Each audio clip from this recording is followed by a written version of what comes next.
Hello, this is Vlad and a new story from my channel, Amazing Stories. Ira, turning on a playlist of her favorite songs and dancing lightly, was preparing dinner.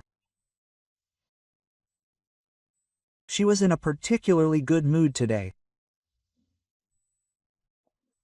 She was already looking forward to her husband returning from work, and to surprising him with such culinary delights, things she, frankly, rarely created. At times like these, she was genuinely happy with the path she'd chosen, staying home, cooking, and tending to the household. All of this, perhaps, brought her some satisfaction, allowing her, so to speak, to feel like a real woman. And Mitya clearly valued this contribution to their shared family life. But there were other days, too, when Daira, seemingly out of nowhere, began to yearn for the next turn in this fork in the road. After all, she had earned a higher education, and was one of the top graduates in her class. She'd even managed to work in her field for a couple of years, as an architect, before becoming a housewife. But now, no, she did wonder what it could have been. It's entirely possible Irina would have gained some popularity now, designed beautiful houses, maybe not even private ones, but some urban ones, or given up on everything and gone into landscape design. That was an interesting field, after all. Whenever such thoughts popped into her head, Ira quickly pushed them away. She'd already made her choice, and she'd made it a long time ago. 10 years had passed. Even if she'd wanted to return to the profession, she doubted she could. After all, so much had changed in that time. She'd have to catch up. And it wasn't a given she'd be able to handle it. Her mind isn't what it was as a young and promising student. Besides, the question, ultimately, wasn't just about her personal desires or abilities. She'd made her choice when she started dating Mehdi, and then confirmed it by agreeing to marry him. They discussed this matter more than once, honestly and openly. Even then, the groom was quite adamant.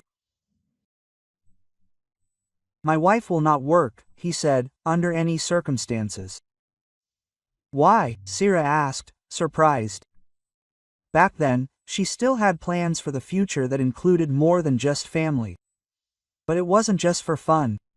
After all, she was going to university. She'd been passionate about architecture for as long as she could remember, studying different styles, fascinated by all sorts of historical facts, even designing and drawing her own buildings, and couldn't imagine her life without it. "Because I'm a man," Mitya explained, "and I'm capable of earning the money the family needs. I already have a pretty good business, and it'll only get better with time." "So how should that stop your wife from working?" Quote. Ira didn't understand. "There's no such thing as too much money. No. A woman has completely different responsibilities," her future husband explained in a slightly condescending tone. "She has to look after the house, cook, raise the children, and, last but not least, keep herself in good shape, so she's a pleasure to look at. But many women manage to balance all of this with work just fine." Mitya's face twisted. Before answering, he paused for a moment, as if carefully considering how best to convey his thought, or simply struggling with the irritation he absolutely did not want to take out on his beloved. "Listen," he said softly. "I've seen women who supposedly cope perfectly, but in reality it turns out they're nothing of the sort. And work isn't as good as they'd like, and at home it's a complete mess. And such a woman definitely won't be happy to meet her husband home from work. Rather, she'll be constantly tired, angry, and harried. I definitely don't need that. And what if something suddenly happens? Ira pressed. Well, with you or with business. It's good if there's some kind of backup. That's my concern, Mitya snapped. And to make sure nothing bad happens, and that, if something does happen, there really is such a backup. In general, she even liked such thoughts and the confident tone with which Mitya spoke. Then she thought, okay, she won't work, but she can take care of her beloved body. Just for the soul. But for some reason she never put this idea into practice. Somehow it never worked out. There was no time, then there was no mood. And when little Nikita was born, there was no time at all. Ira firmly decided, when our son grows up, then she will definitely take up her old hobbies. But in the end, she didn't. Sometimes, she even felt a little sad about this, but overall, she was happy with her life. And on days like today, she was absolutely happy. Just like that. Not because something special was happening, no. She was simply washed over by a wave of the best mood. And at the same time, she wanted to share it with others. That's when she took up cooking and arranged romantic evenings for her husband. Don't wait up today, I'll be late at work. The news dropped out of the blue. It wasn't surprising, really, since Mitya was a serious businessman. And, by and large, he might as well have had no regular schedule at all. Yet somehow he managed it, knowing it was best for both him and his wife. But when things got a bit complicated, he had to work longer hours. Normally, this would have even upset her a little. But in a mood like today, Ira saw no obstacles and was ready to move mountains. Her husband was running late, he'd come home tired, and he wouldn't be able to appreciate her dinner. No problem. If she wanted, she'd come to him herself, right along with dinner. Having finished cooking, she carefully placed everything in containers and put them in a picnic basket. Then she fed Nikita and told him to go to bed himself, without waiting for his parents to return. Quote, "And don't you dare sit at the computer until midnight again," Irina added sternly, already at the door. "You know I can check that, right?" "Okay," her son replied. However, his smirk at that moment clearly indicated where exactly he saw all these checks. Mom could only sigh. Nikita was growing up a real computer genius and, despite his age, understood all sorts of technology much better than she did.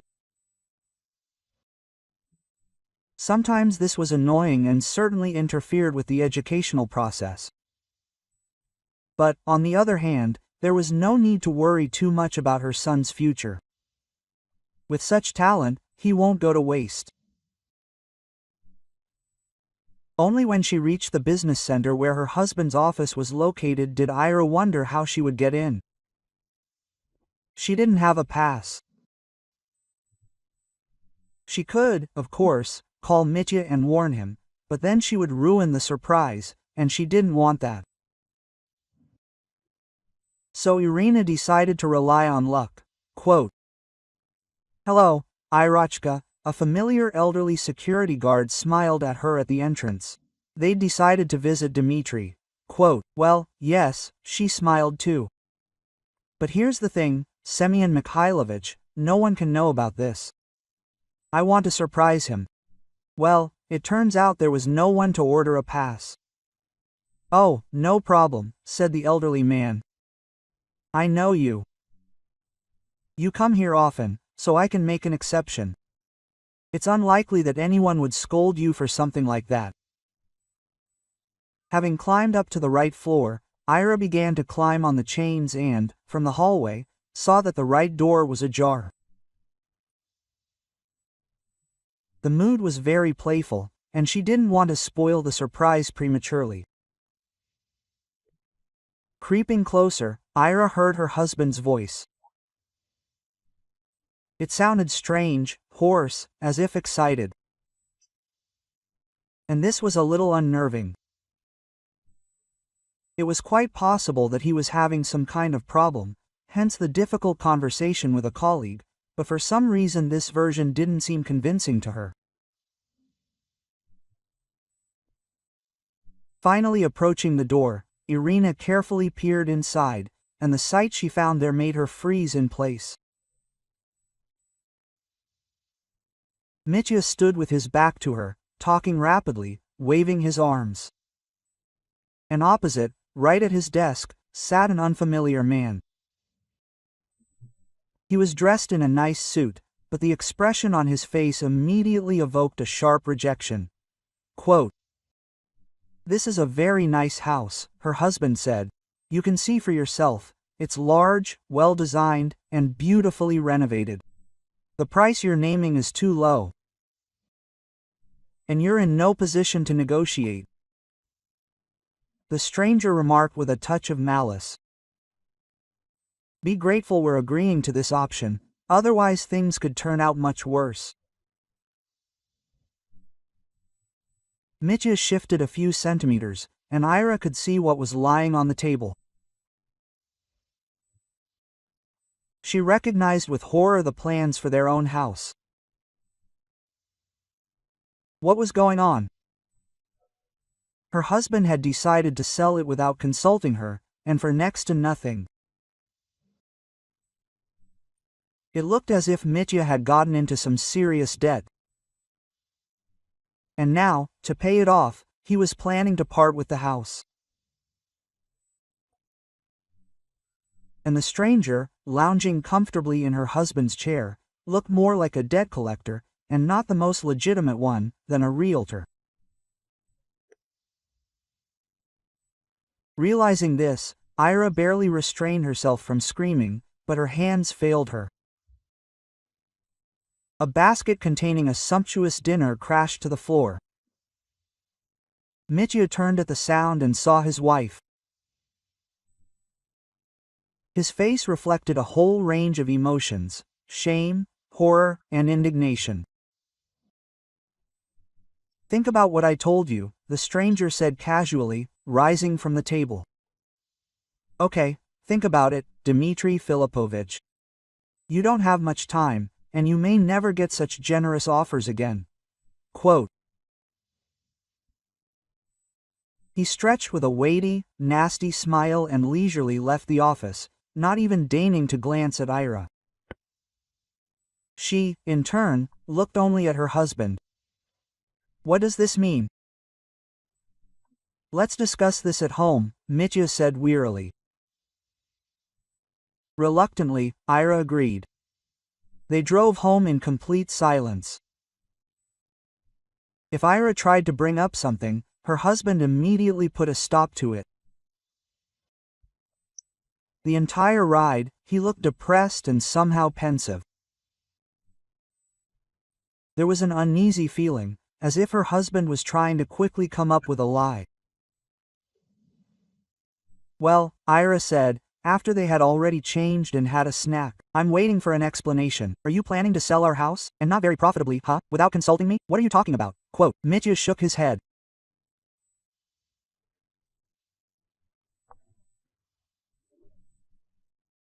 "I wasn't planning anything, I just wanted to mortgage it. I need a loan for our new project, and the only way to get it is with collateral. And our house is perfect. True, we didn't quite agree on the valuation, but that's fixable." I understand, Ira said, having calmed down a bit, but still unsure whether to believe it or not.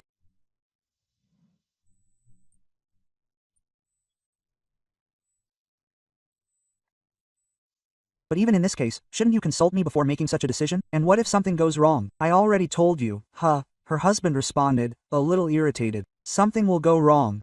That's my concern, not yours. Especially when it comes to my business. Single quote. Actually, I was planning a surprise for you. I mean, when the project pans out, I wanted to give you a fantastic gift. Yes, there's a certain amount of risk in any business, but if I'd never taken risks, I wouldn't have achieved even half of what I have now. She couldn't get any clearer explanations. She really wanted to believe that was how things were, but something about this story was nagging at her. The next day, Irina was literally falling apart. No matter what she tried, nothing worked. And no matter how hard she tried to distract herself, her thoughts were consumed by the previous night's scene and her husband's explanation. And all of this in itself was quite alarming. Nikita returned from school and was surprised by the lack of lunch, which his mother had failed to prepare.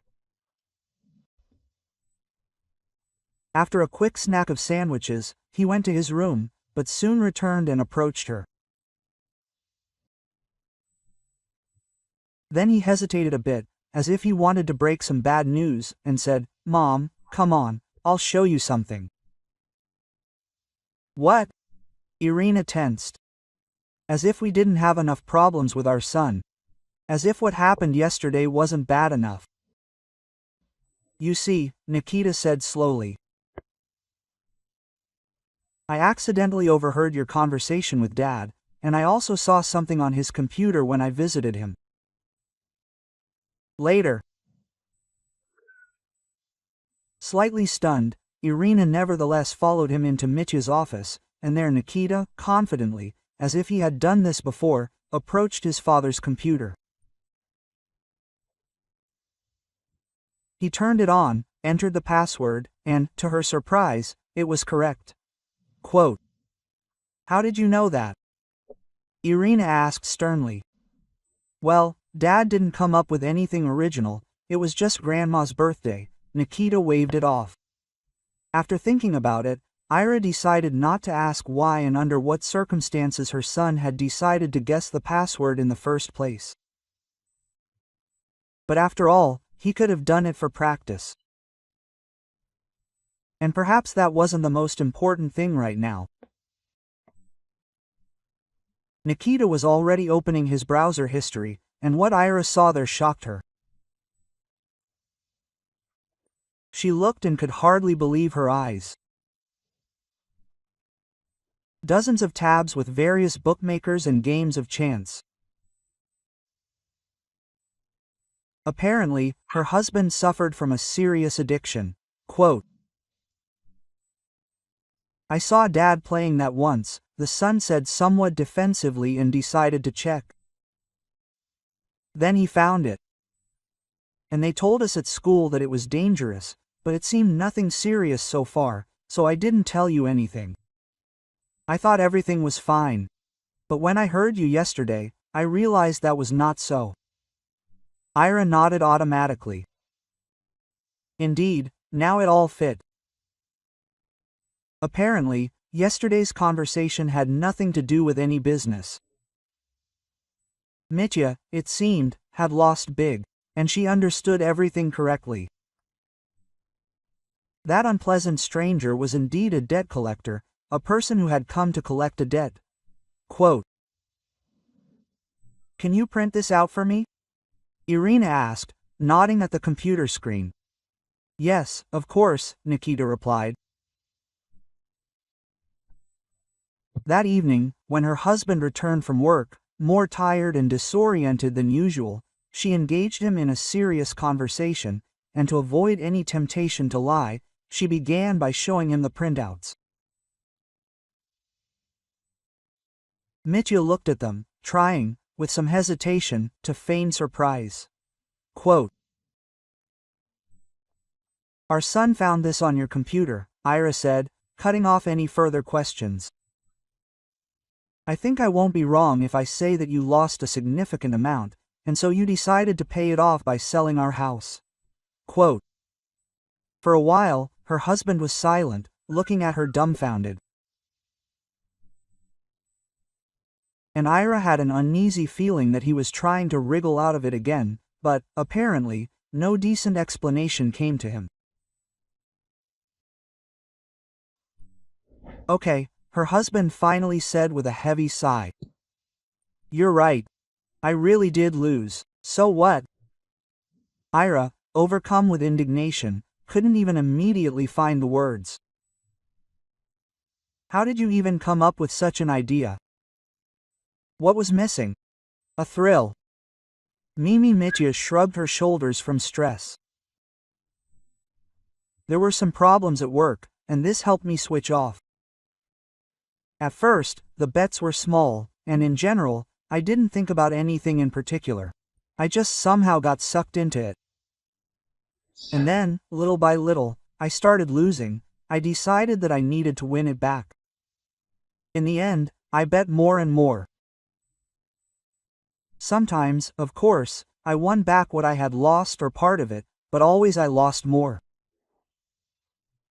In general, I don't know what to do. Well, more precisely, I know. I say that I'll pay everything back and never look at these games again. That is, in the end, I lost everything, yes, and got into debt." "Why?" Ira clarified. Although the answer was obvious. "Yes, it's all true. And the people I owe money to are very serious. They want to get everything as quickly as possible. And they'll take our house." "Yes, they agreed to this," Mitya answered regretfully. "Yes, at first they said they needed the whole amount, then they threatened me, my son, you, they continue to threaten. I understand that I'm to blame for everything, but now you understand that there is no other option." Ira looked at him silently. She felt how her entire familiar life was literally crumbling before her eyes. Her husband, such a reliable, such a neat, successful businessman, was now depriving them of life. "And do you remember," unexpectedly even for herself, she spoke up. "My grandmother left me an apartment as an inheritance. A nice, big one, almost in the center. True, the renovations there are the same, Grandma's, but that's not important. It can be sold. And the money is probably good. Maybe it will cover the debt. Are you really ready to do this for me?" Quote. Mitya asked, and a pleading note appeared in his voice. "Only in one case. If you swear that you will never gamble again," Irina answered unusually harshly. She was actually used to her husband solving all the problems in their family, but now he himself had become the source of serious problems. So, for the sake of their well-being, she was ready to do anything. First of all, she needed to inspect the old apartment and understand how bad it was, and also find the documents. So for this, she had to go there directly. All the papers, being unnecessary, were sent to storage there along with other old junk. The state of the apartment was deplorable. Peeling wallpaper, old peeling parquet, a terrifying layer of dust on every possible surface. And the worst thing was the state of the wiring. Even the light was terrible. Turn it on, lest there be a short circuit. But, in spite of all this, the apartment could have been sold for a good price. If only they had ever bothered with repairs. However, there was no point in thinking about it now. Choking with dust, Ira climbed into the drawer where the documents were supposed to be kept. There was a huge number of some old papers lying there, and it took her a long time to find what she needed among them. Then, a completely different document caught her attention. A bank statement in the name of some unknown woman. "What the hell is this?" Irina muttered. She thought it belonged to one of her grandmother's friends. However, the document didn't look old enough for that. Moreover, upon closer inspection, Irina discovered strange transactions. Large sums were regularly deposited into this account, and not from just anywhere, but from her husband's personal account. Apparently, this had been going on for at least 3 years. That's exactly how long the statement was for. And it had been made 2 years ago, as it was back when Irina inherited this apartment. It seems her husband mistakenly placed this document with the others that were sent here for safekeeping. Or maybe he figured his wife wouldn't look for anything here. And then he forgot about the document. Ira did some simple calculations and was stunned. The total amount of the transfers was very close to the amount owed. And if we assume that he had been sending this woman roughly the same amounts for the last 2 years, then everything added up. So the story about the gambling caviar was just a cover. Well, of course, he couldn't just tell her, "Sorry, darling, they're going to take our house away soon because I spent all the money on my mistress." And he even went into debt to support her. He may have been playing around, of course, but he clearly kept his cool. But when his son found these websites, he decided he could use it as a cover story, which, of course, didn't paint him in the best light, but still didn't sound as bad as having a mistress.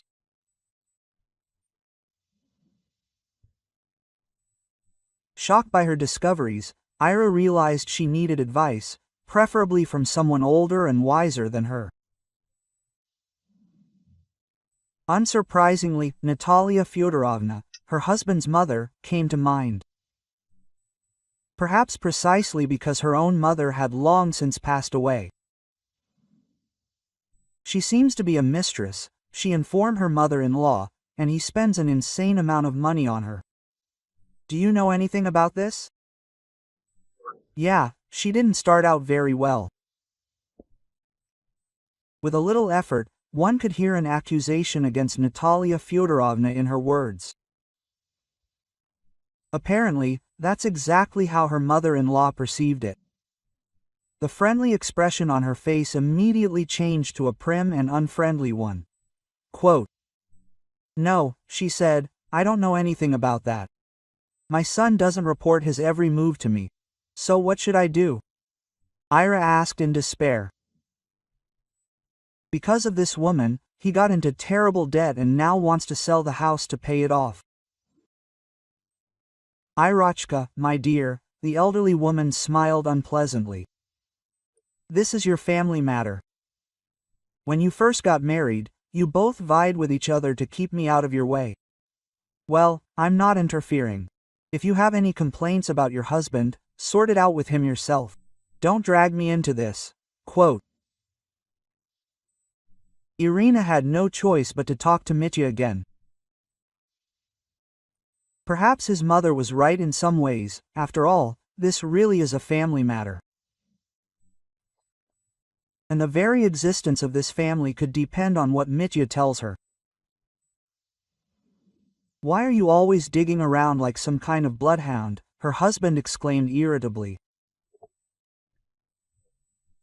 When she showed him the bank statement, "I found this among the papers for my grandmother's apartment and began to speak calmly to her, who, by the way, was looking for it because you need my help. But how it got there, I have no idea."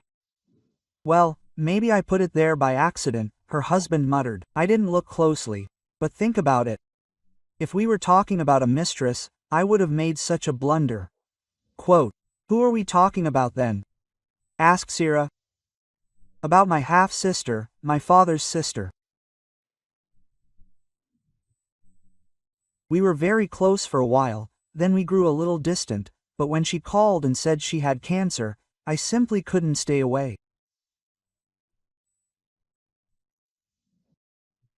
Why didn't you tell me everything? Why hide such a thing? It's a good thing, a noble thing." "You see what it led to," Semiti said regretfully. "I gave her more than I could afford, and I understood it. I always thought I could somehow get out of it. I didn't want to bother you." "Yeah, but in the end I did bother you," Ira snorted. It was clear that her husband wouldn't back down from this story, whether it was true or not, but there was no trust left in him. Ira clearly saw many inconsistencies in Mitya's story. For example, why didn't his mother know about the existence of some sister and that she had cancer? After all, it was so easy to add 2.2 and say that the money was intended to her. Although, of course, she could have kept it to herself out of spite.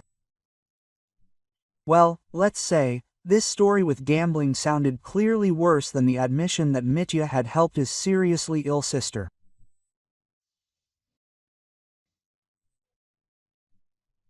To at least somehow verify all this, Ira decided to call the clinic where the so-called sister was being treated, and was surprised to hear that such a woman really did exist.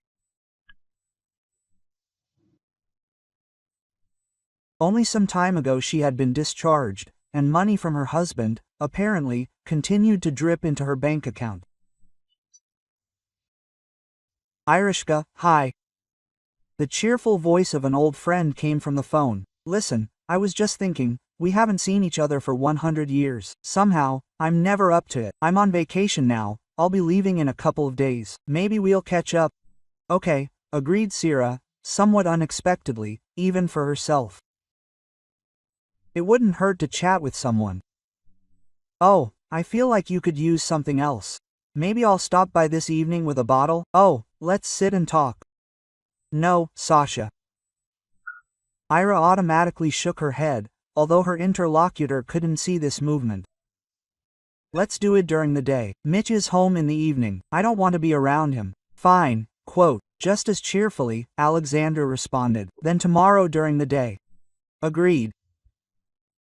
Ira felt that this short conversation had already made her feel a little better. She and Sasha had been friends since college. It was only later that their paths diverged. She threw herself into her family, while her friend chose a career and was quite successful in it. And lately, Ira had even more reasons than before to doubt which of them had made the better choice. Quote, Well, Sasha drawled. "After hearing the whole story, do you think it's still a mistress?" Sira asked, still unsure of her conclusions. "Well, I don't even know," Sasha said thoughtfully. "It's one thing to have a mistress, and then support her.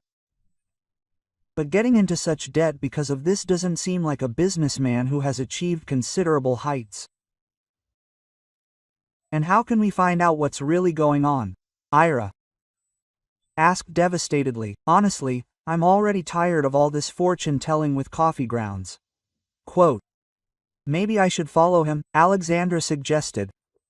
"Whoever this woman is, she's clearly very dear to him. But it's impossible for him to just up and stop communicating with her." "And what are you suggesting?" "Like in spy movies, slowly drive behind him in an ominous black car," Irina chuckled. "But why drive?" Suddenly, Nikita's voice was heard from the door. "You can install a spy app on his phone. He won't notice a thing. And you'll always know where Dad is and be able to track where he went all day." "Are you eavesdropping again?" Ira tried to force some kind of indignant expression on her face, but suspected it was a failure. Quote, "Oh, you could speak even louder," Nikita snorted. "Listen, the kid's got a point," Sasha agreed. "Yes, he's not just talking," Ira smiled. "He could probably install the app too. He'll even explain how to use it. That's child labor, by the way." Quote, "Delano," the son protested. But of course, he installed spyware on Dad's phone after a while, and it quickly bore fruit.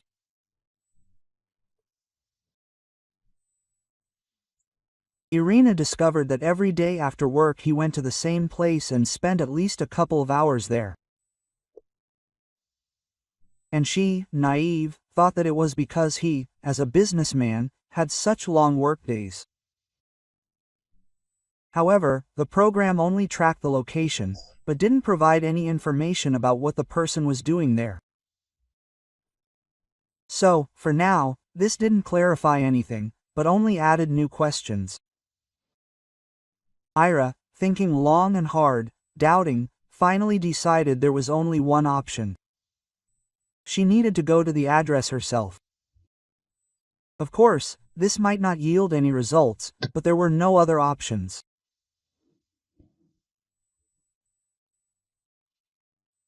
While her husband was still at work and expected to be there for at least a few more hours during the day, Ira went to the address and saw a modest neighborhood of step-style 5-story buildings. The apartment she needed was located in one of them. She rang the doorbell, and soon a woman who looked about her husband's age answered. Quote, "Hello," she said politely. "Who are you looking for?" "That's what I'd like to find out myself," Irina responded. "I accidentally found out that my husband was coming here and I wanted to find out why. However, now I think I understand." It was impossible not to notice that the stranger looked quite attractive. A natural blonde with regular features and a chiseled figure. Even though she was somewhat older than Irina, only upon seeing this woman did she understand what her husband saw in her. But was it really this beauty? It blew his mind so much. Well, the hostess said, as if not at all surprised. "Was this ever supposed to happen? Come in, let's talk." Slightly confused, Ira entered the apartment, took off her coat, and, as invited, went into the kitchen. There, on the sofa, sat a boy, several years older than Nikita. He was reading a book and constantly coughing. His mother gestured for him to leave. Quote, "You see," the apartment's owner began. "My name is Larissa, and I'm Mitch's wife." Interesting, Ira thought, dumbfounded. Which one of us has lost it? Hers or mine? "I know how that sounds," Laura added hastily, cutting off the guest's chance to say anything. "Ex-wife, if you like. Although, it depends on how you look at it. We got married back when we were both students, and then somehow our personalities clashed. We quickly ran to the Legislative Assembly." Quote, "And so, did you end up getting divorced?" Irina asked. "We broke up," Larissa answered with a sigh, "but they didn't formalize the divorce. Back then, we somehow didn't even think about the possibility of needing it, but I certainly didn't. And he, it seems, changed his passport. They didn't put a stamp in it. Well, he forgot about it." "So," Ira stated, dumbfounded, "are you trying to say that my marriage is illegal?" "That's probably true," Laura nodded. And Ira quickly changed the subject, feeling that otherwise she would simply burst into tears. Quote, "Is this his son?" "Yes," Larissa nodded again. "She named him Dima after his dad. Only he turned out to be unwell. Have you heard how he coughs? And it's not a cold. A severe lung disease. I won't bore you with the details, but it requires expensive treatment. Quote. That's where the money went, Irina said. Yes, her interlocutor confirmed. Don't get me wrong. At first, I didn't even want to contact him. Well, we managed somehow on our own. And then they diagnosed me with cancer. I had to deal with that too. That's when I remembered Mitya. He helped us. He even comes to visit our son, although he hadn't really shown any interest before. In the end, Ira left in tears. It turned out to be much worse. Essentially, she was the mistress here, and the other one was the legal wife, and she was also raising his child, to whom, apparently, Mitya had much warmer feelings than for his younger son.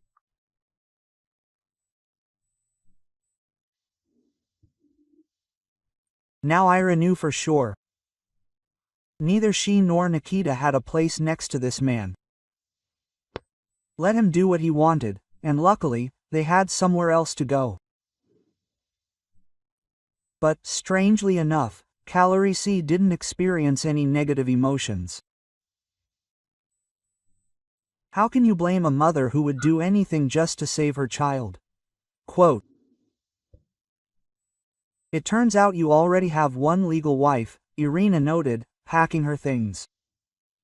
So I don't think you need a second.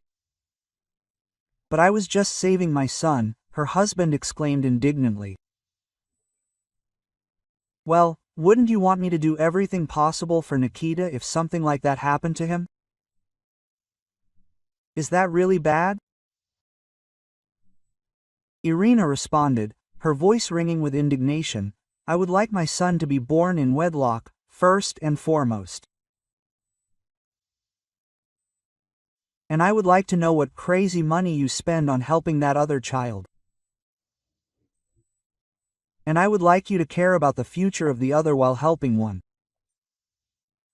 After all, I would like to work in my specialty, not live a housewife my whole life.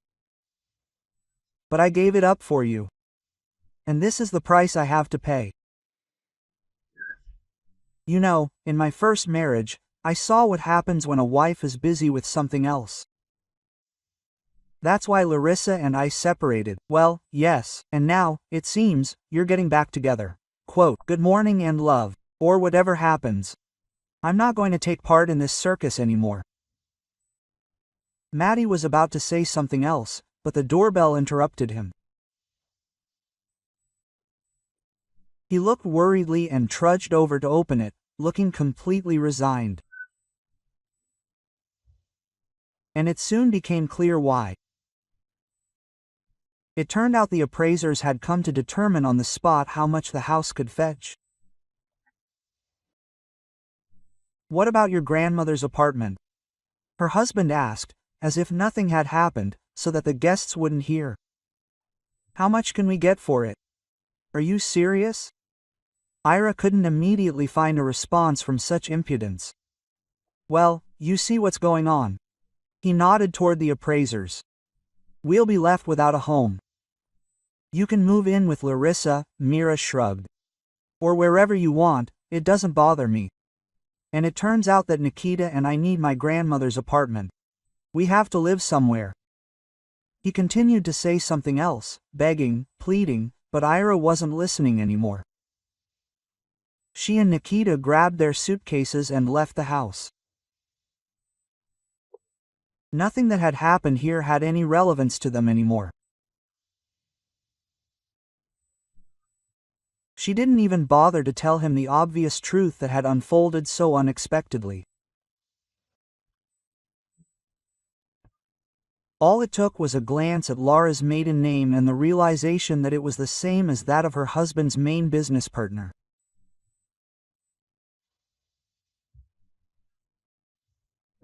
Judging by his age, he was Mitty's first wife's brother, and presumably he wasn't thrilled with the way his partner had treated his sister. But she didn't want to get stuck in that mess. Only when she was in her grandmother's apartment did Ira remember the troubles awaiting her here. But it was too late to back out. Besides, even if she had remembered the state of her new home, it wouldn't have changed her mind. Perhaps she could have prepared better for the move. Before going to bed, she told herself that she absolutely had to sort out the wiring the next day. Living in a house in such a terrible state was simply dangerous. Especially when you have a very smart but still quite young child, who would now have to be left alone more often, because she had to go to work. That night, Ira woke up to a strange crackling noise and a loud scream. Going out into the hallway, she saw Nikita sitting near the kitchen entrance, clutching his hand. Next to him, a light switch was sparking wildly. Quote, "Come on, get away from there," she screamed in fear. Her son, with some difficulty, got to his feet and hobbled over to her. After examining the damage, she calmed down a little. Just a minor burn. Nothing too serious. But something had to be done about the light switch. Quote, "I wanted a drink of water," her son explained, as if making excuses. "What if it sparked? If I'd seen it, I wouldn't have touched it, but it started after I pressed the button." "I'm not scolding you." Ira tried to speak as gently as possible. "I should have thought of this beforehand. I saw it, after all, and quite recently." "Oh well, we'll probably figure it out," her son tried to reassure her. And at that moment, there was a distinct knock on the door. They both jumped, and a thought flashed through their heads. They didn't notice, having lost the house, he came asking to live with us. But no, they could hardly have taken the house so quickly. Without the slightest idea who could be there, Ira went to answer the door. She was too late. It occurred to her that they had made quite a noise. And they'd probably tripped the fuses in the entrance hall. Perhaps even one of the neighbors had come to sort things out, and she was almost right. A man stood at the door. He looked a little older than her. He looked at her worriedly, then at Nikita, and only then briefly asked, quote, "What's the matter here?" "Something's wrong with the light switch in the kitchen," Nikita reported cheerfully. "And who are you, exactly?" Ira asked at the same time. "Well, I should be the one asking you who you are," the guest grinned good-naturedly. "The apartment's been empty for several years now. Actually, I'm a neighbor. My name is Igor. And, lucky for you, I know a little about electricity. Let me take a look." Quote. She, of course, was reluctant to let a stranger in the middle of the night, but it seemed she had no choice. If he was truly capable of solving the problem, then it was necessary to let him do it. Igor limped deeper into the apartment, turned on the flashlight he had brought with him. And, somewhat to Irina's surprise, he actually sorted out the problem quite quickly. Just half an hour, and he not only dealt with the sparking switch, but even got the kitchen light working. "Wow, great," quote. "Let me give you a drink," Ira suggested. "And give me a drink," Igor smiled. "I'm probably not going to fall asleep for a long time, and I don't think you will either. And we need to do something about the wiring, otherwise it's not far to a fire, or worse." "Yes, I understand," she agreed sadly. And unexpectedly, even for herself, she laid out everything that had happened over the past few days. "Yeah," the neighbor sighed, having listened attentively to the story. "Fate is a terrible thing. For example, I used to be a helicopter pilot, and then I had an accident and that was it. Injured my leg and lost my job. Now I'm trying to survive on a disability pension, and I'm not old at all. Sympathy, Irina said. She wasn't quite sure how to react to the unexpected revelation. But then again, it wasn't Igor who started sharing stories from the past. Quote, "Listen," the man said after a short silence, "I understand you're short on money right now. Let me at least fix the wiring for free, like a neighbor." Urala hesitated, but he added, "And don't even think about refusing, it's in my interests too." And the next day, Igor started repairing, fussing for a long time, clearly doing a conscientious job. In the end, the whole project dragged on for a week. One day, Igor approached her with a surprised and intrigued look. Quote, "I had to break down the wall a little to reach the wires. And look what I found." He held out a tin tea box. Ira, equally surprised, opened it. Inside were documents, and after quickly looking at them, the woman gasped. It turned out that her late father, although he had not led the most decent life, still managed to save up some money and bequeathed it daughter. And his mother, apparently, either didn't know about this hiding place or simply didn't have time to tell her granddaughter. The inheritance money allowed for a full renovation, and with each passing day their son's new home was increasingly transformed, but at the same time, it seemed as if the past life was slowly being erased.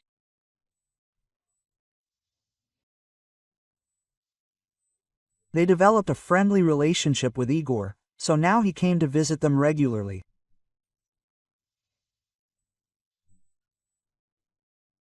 Ira unexpectedly discovered that she now had time to pursue her long-standing passion.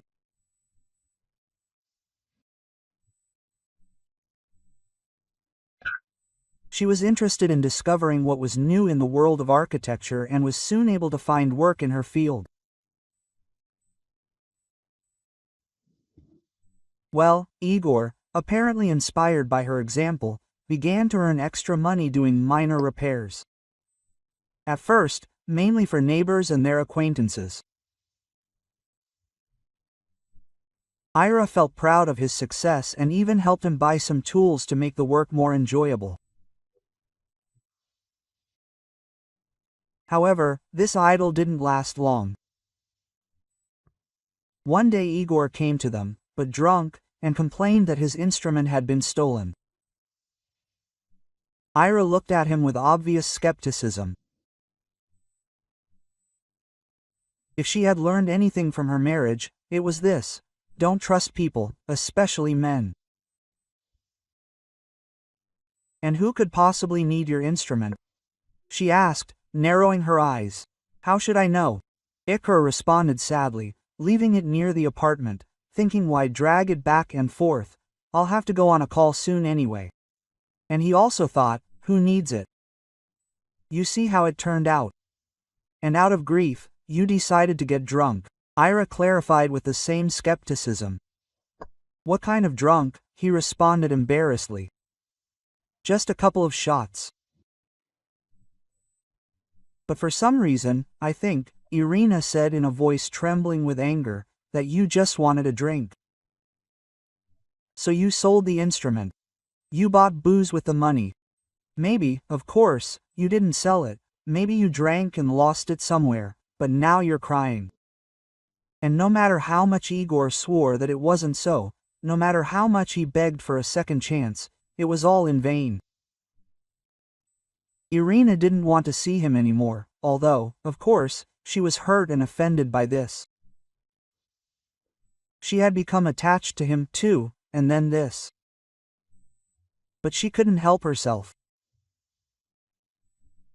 All trust was undermined, and it seemed to her that it was forever. Nikita didn't approve of his mother's categoricalness. He trusted the neighbor, and besides, he believed that his offense wasn't so serious as to warrant breaking up with someone so suddenly. He, too, had become attached to the neighbor, who in just a few weeks had become closer to him than his own father.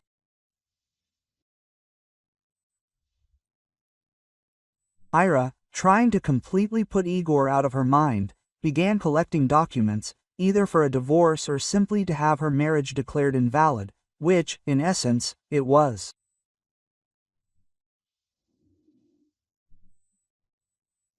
While doing this, she learned, not without a certain grim satisfaction, what had happened to the meeting in the meantime. The house, as expected, had been repossessed. This allowed the ex-husband to pay off his debts in full. It would seem that his life should have improved, but it was not to be.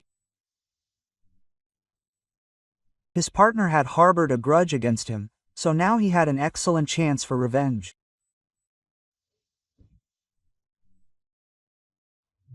Larissa's brother used the debt story to prove Mitya is unreliable and can't make any serious decisions. And on this basis, he essentially kicked him out of his own business, taking everything for himself. And Irina's ex-husband ended up on the street without a home, without a job, and without a wife. Quote, "It's funny," she added, retelling this story to Sasha, even without both. Larissa, as far as I understand, also finally filed for an official divorce. That could have been the end of it. Ira would probably be working at a job she loved and raising her son alone, no longer letting any men into their lives. But one day, she was sitting at the computer, absorbed in her work, when the doorbell rang unexpectedly. Ira wondered who it could be.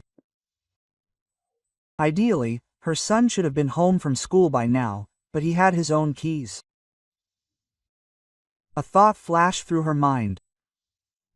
Had he decided to show up on his ex-wife's doorstep? Then it would be worth sending him away, so that he wouldn't cross paths with her son. Only this thought made her get up and go answer the door. And behind the door was the one she least expected to see. It was the Lycar, and he was holding Nikita in his arms. Quote, "What happened?" Ira gasped, letting them into the apartment. "I fell into the river. Life is sad," her son told her. "He almost drowned, and it seems something's wrong with his leg. There's no fracture." Igor quickly reassured her. "I checked. A bad sprain, nothing more. Nothing serious. It will heal before the wedding. If it weren't for Uncle Igor, it would have been scary." Quote, "Seriously," said the son, "he's the one who pulled me out. I wouldn't have swum on my own." Well, how can you deny someone a second chance after that? Igor completely vindicated him, got a job, now permanently, with an electrical repair company, and even started working on his own leg.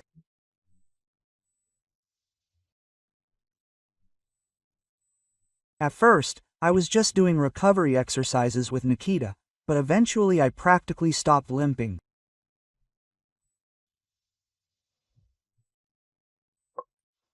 Six months later, they had a beautiful wedding and were now expecting a daughter.